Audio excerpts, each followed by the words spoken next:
Alright, the first thing I want to say right away is that this video is not happening for the reason that it might seem. Coincidentally enough, since it's Easter and everything, I was originally going to do something like The Passion of the Christ and Last Temptation of Christ, something like that. But then I was thinking maybe we could go for something a little lighter.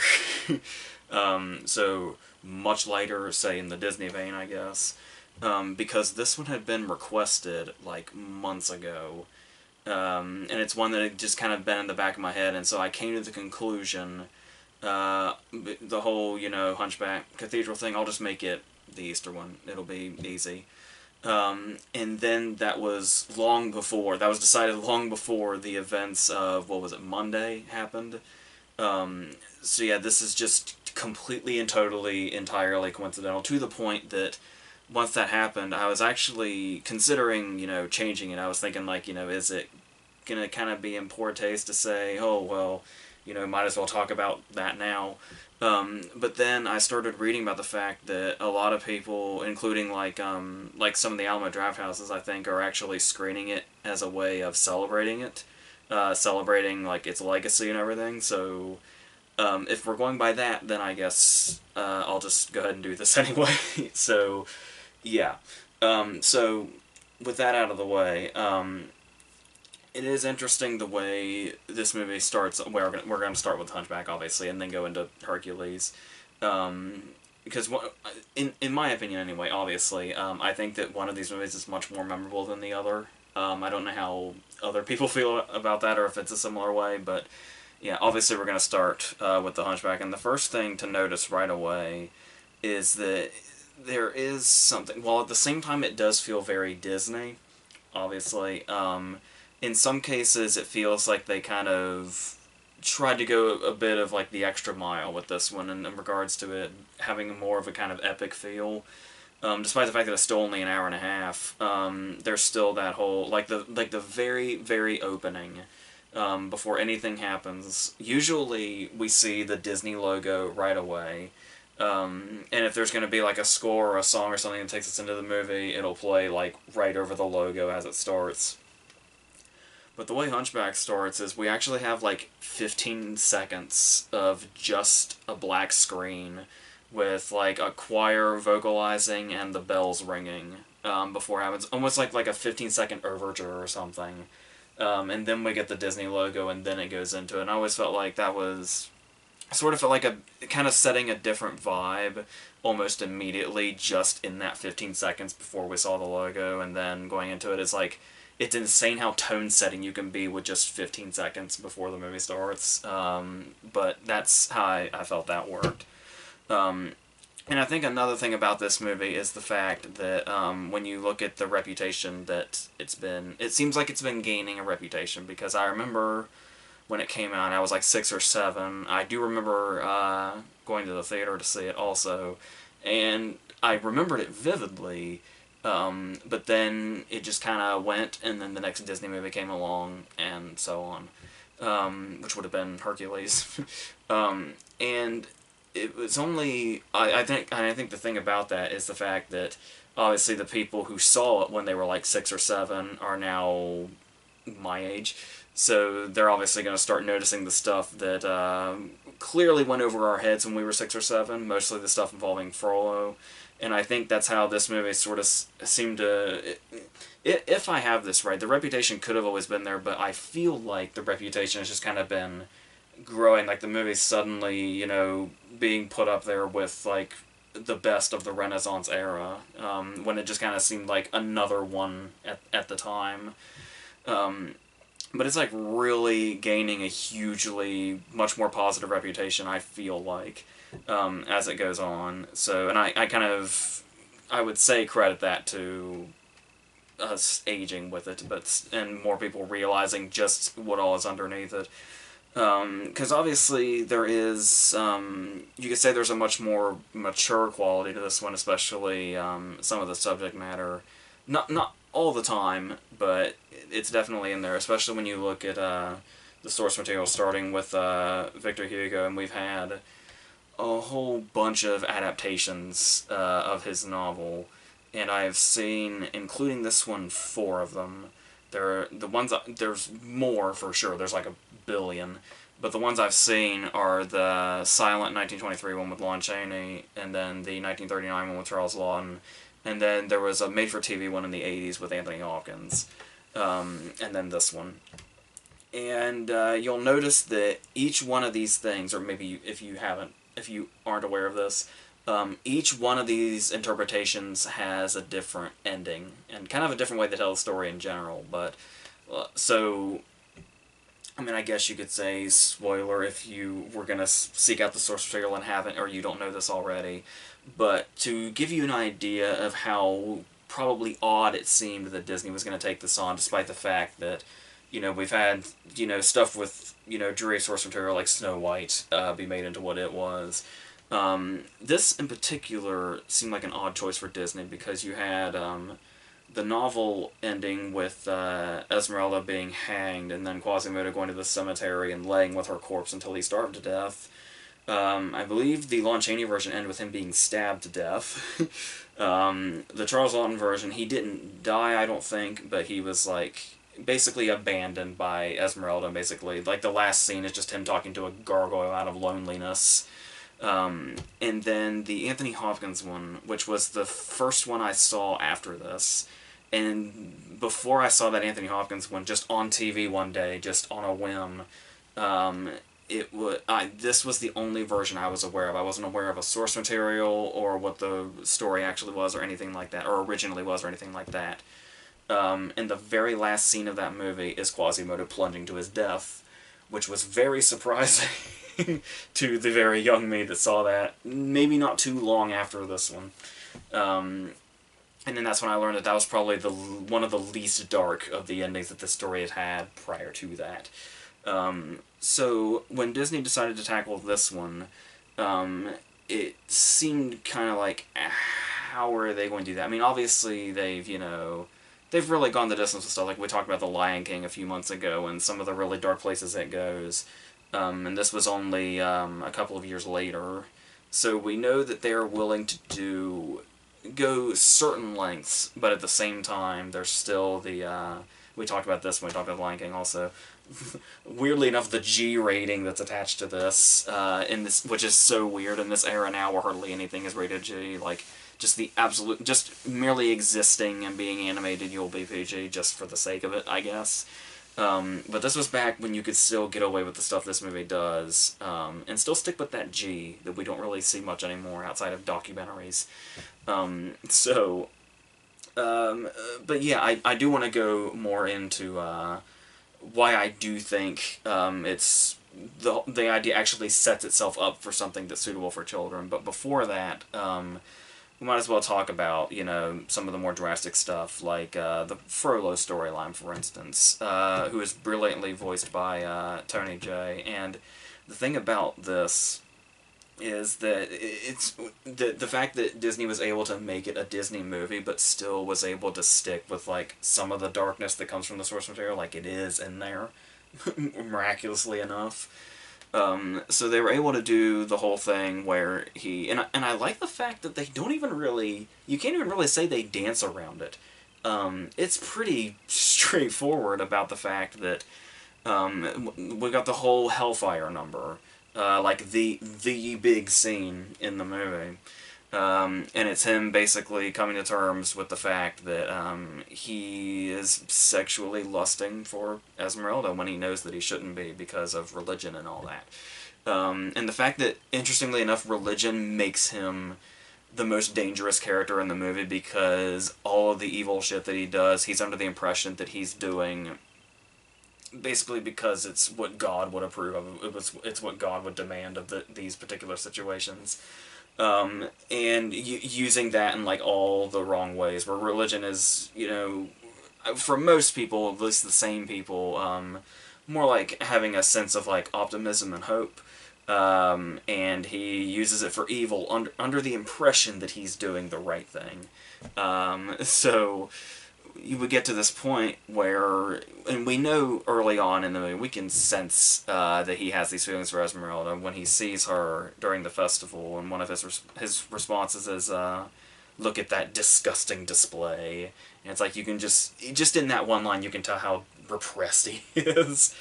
And so we eventually get to this number where all is revealed about Frollo, and he decides that to basically end this lust for her and the fact that he will never be able to have her because of this, because of religion and all that, because of what he's decided to devote himself to, that she should die.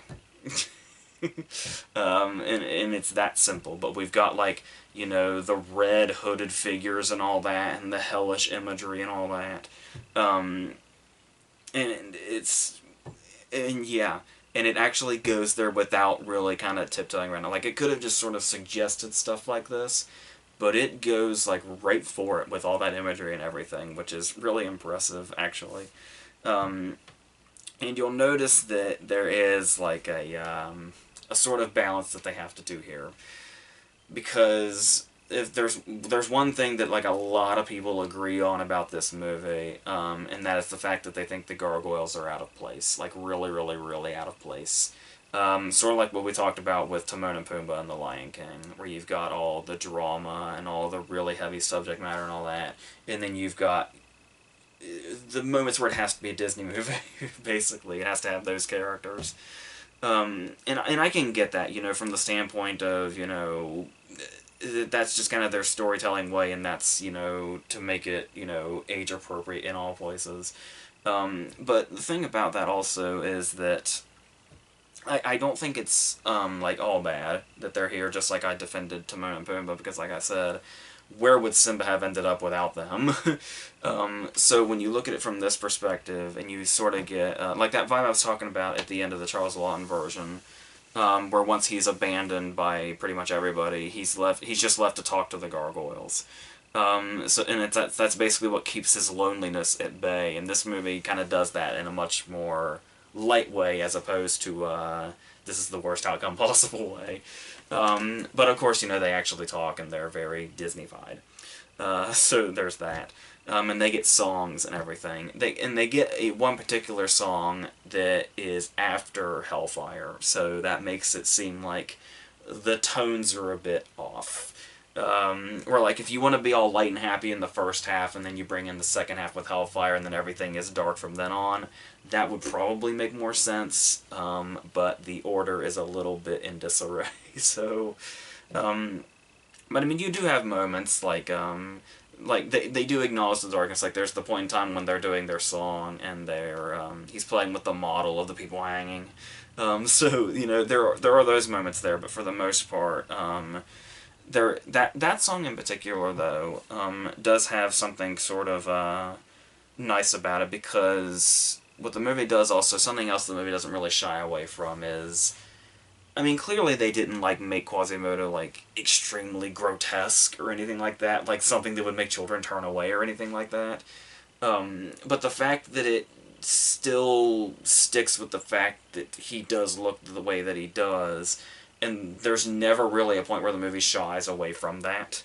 And it's, like, always apparent and always going to be a factor. And then you've got this song that really just kind of solidifies, just kind of the whole acceptance angle, making the audience feel, you know, immediately comfortable with their hero being an outcast because of the way he looks. Because that would have been a pretty hard thing to do, that for an audience of all ages, especially really young children. Especially when you're already in a movie with stuff like the Frollo storyline going on. But to be able to constantly acknowledge what he looks like without really alienating everything, which really is kind of the point, is that we don't want people to feel alienated by him, because obviously he's the hero of the story, and the whole point is that, because there's the whole thing going on, this is what I was talking about, where it's like, despite the darkness of the story, it does feel like it's a story you could adapt to make a good message for young impressionable children, which would be, and there's a whole bunch of layers to it also throughout it, because you've got the way Quasimodo looks, and the fact that, you know, just because somebody looks different doesn't mean they're, you know, appalling or a monster or somebody to avoid or anything like that. That they could be just like you and all that. And then there's the other side, where the gypsies are shunned by everybody, and Frollo says that, you know, they're this whole thing that needs to be wiped out completely.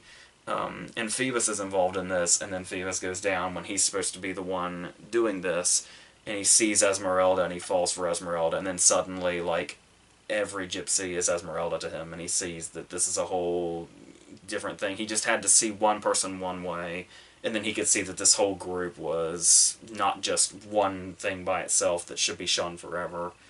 And then there's the connection of Quasimodo and Esmeralda, where both, you've got the character that's seen as, like, you know, the most beautiful and desirable creature in the story, and then you've got the one that's the least desirable and most ugly, and that's his whole thing. But they have that same thing in common, where they were both outcasts at one point. And that brings them together, and then that obviously brings in a bit of, even the movie handles it so well, I almost struggle to call it a love triangle, but that's basically what it is. But once again, that's another thing the movie doesn't shy away from, is the fact that once Phoebus falls for Esmeralda, we realize pretty much the whole movie, but really in the moments when he sees Esmeralda for who she really is and starts to fall for her, that Phoebus is one of our heroes. So instead of having our hero that's, you know, sort of the outcast that has no chance at this sort of happiness whatsoever, and then you've got, like, you know, the scheming villain that's, you know, trying to take her away. You know, it's like a fellow hero. So no matter what, there's going to be a character that we like and a hero in the story that's going to suffer no matter where Esmeralda ends up. And that the fact that they just go with that, instead of, like I said, sort of cheapening it by making, you know, Phoebus like a side villain or something like that.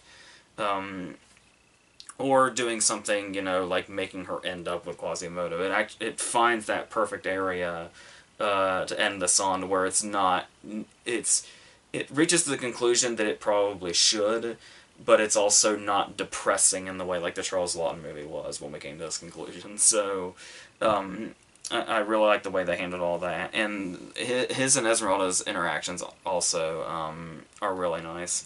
Particularly the moment when she does, like, the no monster lines thing, where it's like, it's almost like she's treating him like a child, but it's endearing and not condescending or anything, and it just makes the whole relationship between the two of them nice, but also keeping it open for the fact that she could totally end up with Phoebus too, and that would be fine as well. So, yeah, and then of course we do get to our big Lion King finale, where we've got fire underneath us, and we're dangling over it, and we realize well, the hero realizes that the dude that's always been in his life since he was a child is actually the evil one that's been plotting all this, plotting the death of everybody. And you've got the drama and the heaviness of this being broken up by the comedy sidekick characters coming into it and trying to juggle the tone that way. Where you've got, like, the whole Wizard of Oz reference, the Flying Monkeys reference. Then you've got, you know, the whole door smashing thing, and the whole one guard, like, falls, and he does, like, the, you know, old style goofy yell as he goes. So, because it's Disney, obviously. But, I mean, despite some of that juggling in tone, and the fact that some of this stuff may not entirely fit in, and that some people may have preferred it be like a totally, completely dramatic movie, but I don't think that was ever going to happen in an animated Disney movie, especially when they've clearly got a certain formula that they stick to, and these certain characters are going to be in it. They have to market to this particular, you know, crowd or whatever. But it's amazing how much they still didn't shy away from, how much they didn't change the darkness of the subject matter in some instances. And when you look at the way it's made, also, particularly the animation, where it's like, oh, like the even animated movies, yeah, you would call it production design, where you've got, like, the cathedral itself, which is basically like a character, and then you've got, like, the festival, you've got the catacombs, you've got just in some of those individual moments, like when at the end when he like swings over the entire crowd and all that, or when we just see him, going from one place to the other as if like the cathedral and everything else is like his playground. All just looks really amazing, and all this is set to this magnificent Oscar-nominated score. You've got the Alan Menken songs, all that stuff just coming together, and like I said, with all that in mind, about the whole, accepting people for what they are, and just because they look different doesn't mean that, they're some monstrous outcast or whatever. The fact that they were able to find that way to market that to, like, children, despite being what the subject matter is all just really well done. It doesn't really feel much like it's, like a sellout sort of thing, or taking an easy way out sort of thing. Even though it's obviously going to have, a happy ending and all that. But I mean, like I said, with the whole Esmeralda Phoebus thing, it's like, they could have gone super duper ridiculous and just how happy the ending was going to be for Quasimodo specifically. But they split everything up nicely, I thought, and still were able to make this really sort of great, mature movie while also making a Disney movie for children as well. And just finding where they wanted to do certain things in certain places. Like I said, it may not come together perfectly when you look at how extreme some of it goes, and then how, dopey some of the comedy might be, but it still comes together really nicely, and I can totally see where it's like, its reputation is getting more and more as it goes, especially now that it's being seen as the celebration of the cathedral itself. Will probably make that go even higher, and it'll get an even better reputation as time goes on. So more power to it for all that. So as far as Hercules goes, obviously this was fresh off of Hunchback. It was the very next year, and we obviously had those dark elements in Hunchback, so it was like, okay, so we should probably go a little lighter. just a little bit. So obviously this one is going to be, like, just sort of brighter in general, and have a much more sort of positive, upbeat way about it, I suppose. And the thing about this is, and obviously, much like we were talking about the source material with Hunchback, when the mythology of Hercules and all that, you'll know that, he also doesn't seem exactly Disney-friendly at the start, so obviously we're going to deal with that again, where they take maybe somewhat not-so-kid-friendly source material and turn it into one of their movies that actually suits them shockingly well. So, yeah. And another way that we're going to do this whole taking the lighter approach thing is this whole beginning, when it looks like it's going to start off like this, somewhat, I mean, not to be dismissive, but more or less boring, mythology movie. With I think Charlton Heston is narrating, interestingly enough. And then just as they set that up, they break it up, and they do the whole thing. They take the drab narration and they turn it into this energetic musical number just right away, which is something that's gonna, continue as the movie goes on with the muses. And that's fine. And like I said, after Hunchback, I can understand where they wanted to take like an almost totally and completely light approach to it.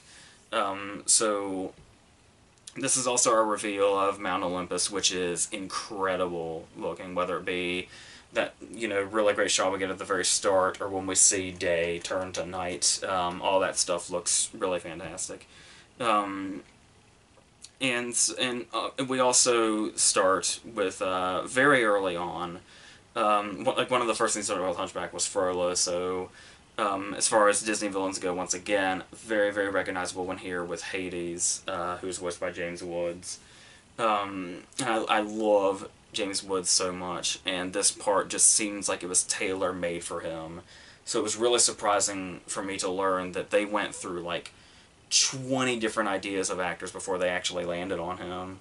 And the original choice, I think, was Jack Nicholson, which really makes you... would have been also interesting, kind of as a side thing with, like, the Witches of Eastwick. But it's one of those cases where I do wonder how some of these would have gone. John Lithgow was also in there, which I feel like with Lord Farquaad we pretty much kind of understand what we probably would have gotten with that. And Jack, I'm sure, absolutely would have been something I would have loved to have seen. But once you've seen James Woods with this character, and the fact that a lot of it was... I heard that he somewhat took a Robin Williams approach. Maybe not to the extent of Robin Williams with the genie, but the fact that he would just sort of ad-lib sometimes, and the character was kind of made around that, as opposed to the other way around, and that's where the character kind of really comes to life, is when you can tell it's just Woods kind of doing his thing, which is great. So he's brought in really early on, sort of walking in feeling like a cross between Scar and the Wicked Witch of the West. Uh, where he just kind of comes in and just immediately rains on everybody's parade and sets up exactly what his deal is. He even gets a song about him before... He gets his intro and a song about him before the movie's even been on for 10 minutes.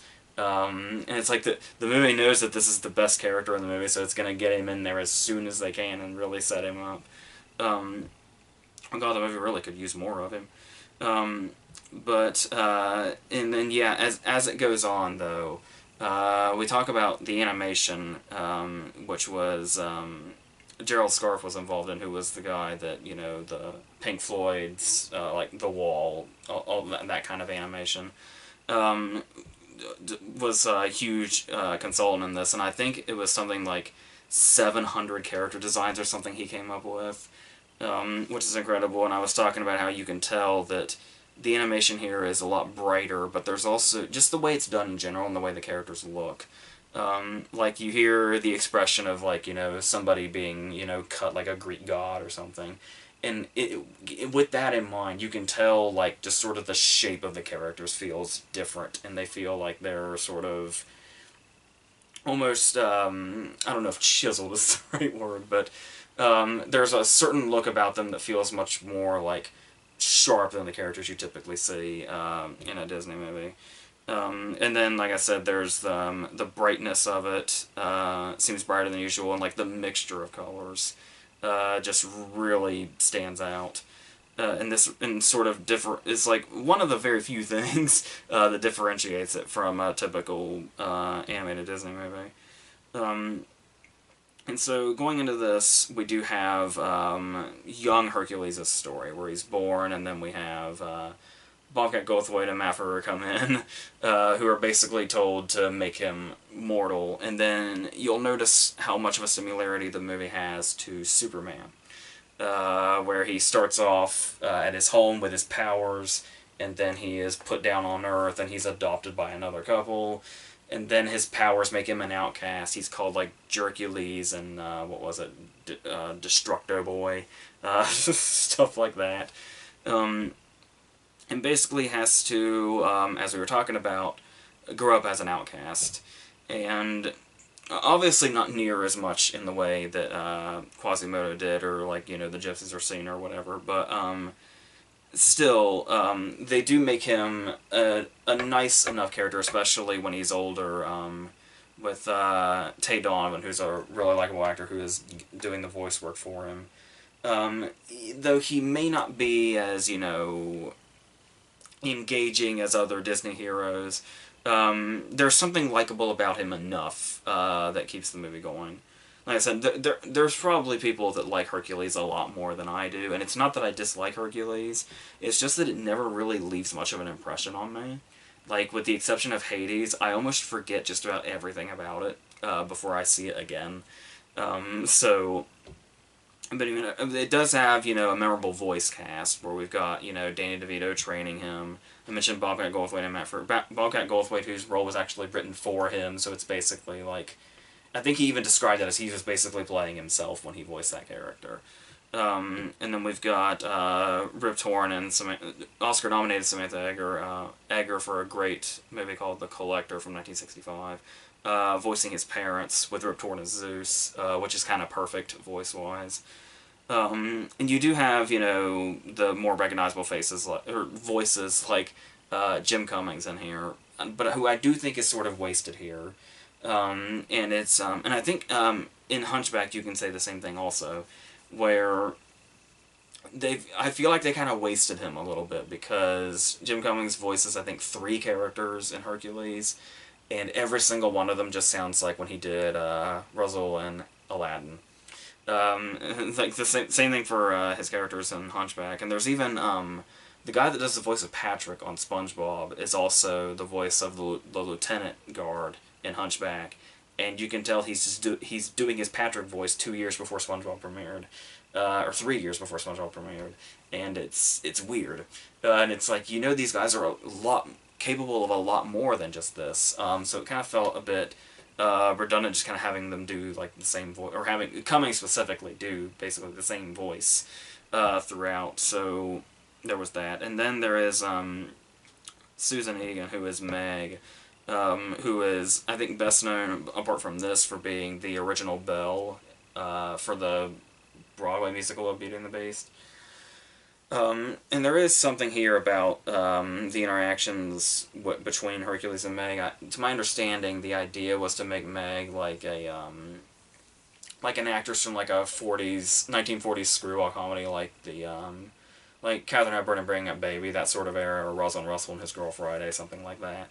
And you can kind of see that, but it's, like I said, it's here, and you can sense that it just sort of feels very similar to other of the Disney animated movies. Like, I can't quite put my finger on why I say this, but every time, there's so much Aladdin vibes I get from Hercules.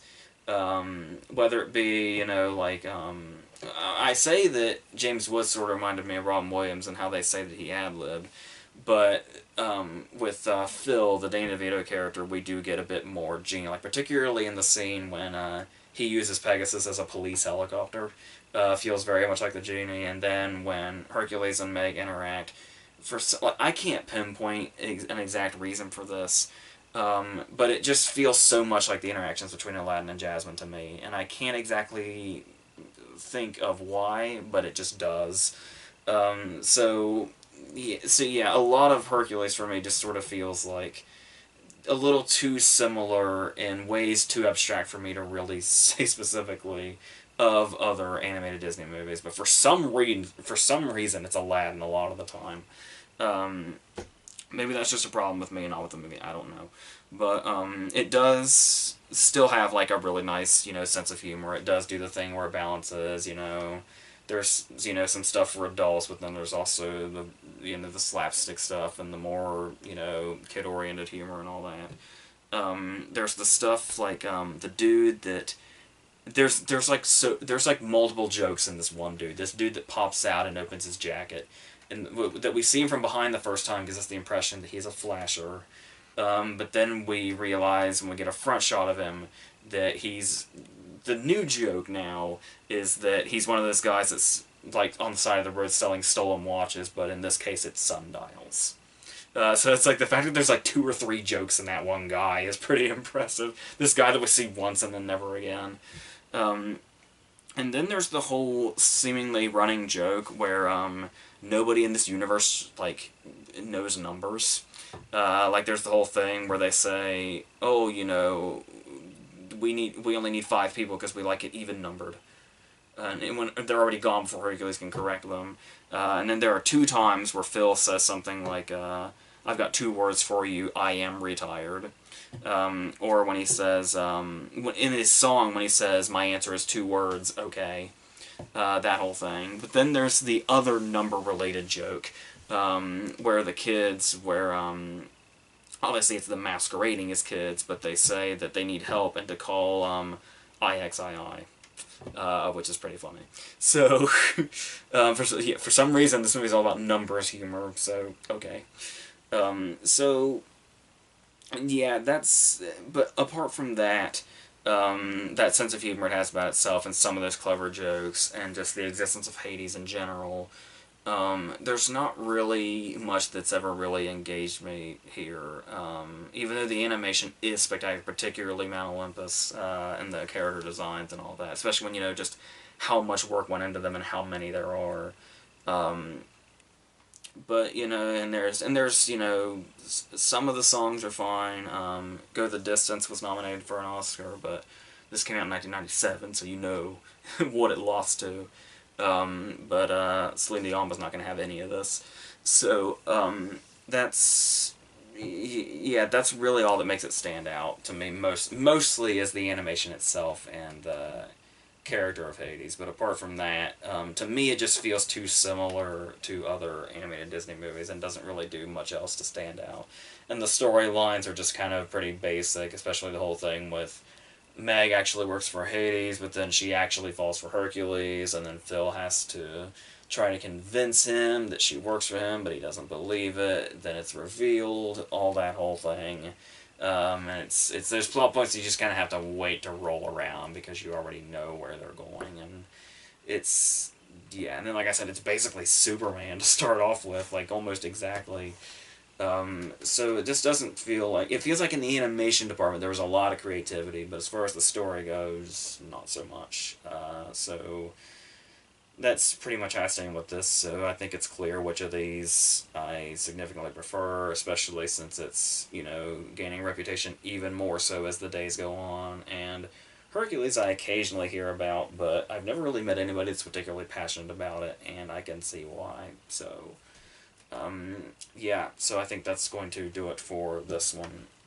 I have no idea what the next one is. No, yes, I do, because I'm already in the midst of preparing it. Yeah, so until that one and all the other reviews and all that, I think that's it for this.